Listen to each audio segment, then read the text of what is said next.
মাঠঘাট ঘুরে কচুরলতা কুড়িয়ে শুটকি মাছ আর কাঁঠাল বিচি দিয়ে বানিয়ে খাওয়াবো আমি মিস্ত্রিদের পেট পুড়িয়ে। সুপ্রভাত, সবাই কেমন আছো? কোচবিহার জেলার থেকে আমি প্রিয়া। আরে হ্যাঁ, মাছ মাংস খেতে খেতে মুখটা একেবারে পৌঁছে গেল। কচুরলতি, বাজারে যেই কচুরলতি গুলো বিক্রি হয় সেটা একদমই ভালো লাগে না, কিন্তু এই মাঠে ঘাটে যে কচুরলতা গুলো হয়, হ্যাঁ একটু মুখে ধরে, তারপরেও এগুলো খেতে না দুর্দান্ত। একটু ঝাল আর একটু ভালোভাবে বানালে সেই গলাটাও কিন্তু ধরে না। আসলে বাড়িতে লেগেছে মিস্ত্রি, প্রায় প্রত্যেক দিনই মাছ ডিম মাংস কিছু না কিছু তো হচ্ছেই, আর এই খেয়ে খেয়ে আমাদের মুখ একেবারে পচে গেছে। তাই আজ সকাল সকালই সিদ্ধান্ত নিয়েছি যে না, আজকে মাঠে যাব, হয় কচুর শাক না হলে কচুর এই লতাগুলো কুড়িয়ে নিয়ে আসবো। যেমন ভাবা তেমন কাজ, দুই টুনাটুনি মিলে বেরিয়ে পড়লাম এই কচুর লতাগুলো তুলতে। কচুর লতাগুলো দেখে এতটাই লোভ লাগছিল, বেশ কয়েকদিন আগে রাস্তাতে দেখেছিলাম, ওই যে সময়ের অভাবে আর কুড়িয়ে নিয়ে আসা হয়নি। আজকে ফাইনালি ঠিক করেছি এই কচুর লতাগুলো যাবে তো আমাদের পেটেই।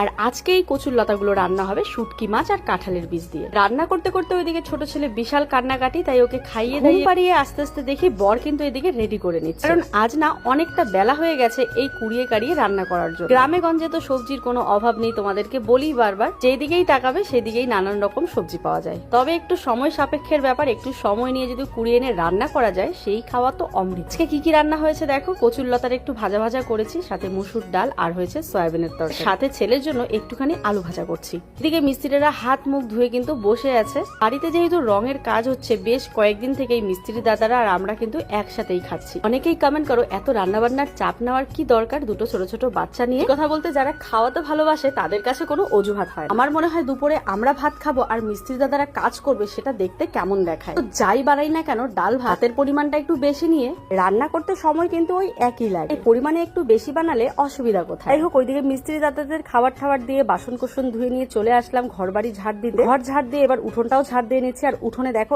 এত এত জিনিস পড়ে আছে। এদিকে মিস্ত্রি দাদারা করছে রং, আমাদের বাড়ির বাইরেটাও হচ্ছে রং। আমার বর মশাই কিসে কম যায়, ও তো একটা মিস্ত্রি। এদিকে আমাদের বাইরের গেটটাও কিন্তু ও রং করে নিচ্ছে। সমস্ত উঠোন বাড়ি পরিষ্কার করে ঝাড় দিয়ে নেবো। ঝাড় দিয়ে আজকে একটা বড় মাপের কাজ করব, সেটাও তোমাদের সাথে কিন্তু শেয়ার করবো। সংসারের নানান কাজ করে সত্যি সারাদিন পর একটু ক্লান্ত হয়ে যাই, তারপরেও বাড়ি ঘরে এরকম নোংরা থাকলে কার ভালো লাগে বলো তো? তারপরেও আর কিছুদিন পরে যেহেতু বাবার কাজ রয়েছে, তো বাড়ি ঘরগুলো একটু পরিষ্কার না করলে কিন্তু ভালোই লাগে। আর এই যে গাছগুলো দেখতে পাচ্ছ, এগুলো হচ্ছে কুমড়োর ডগা।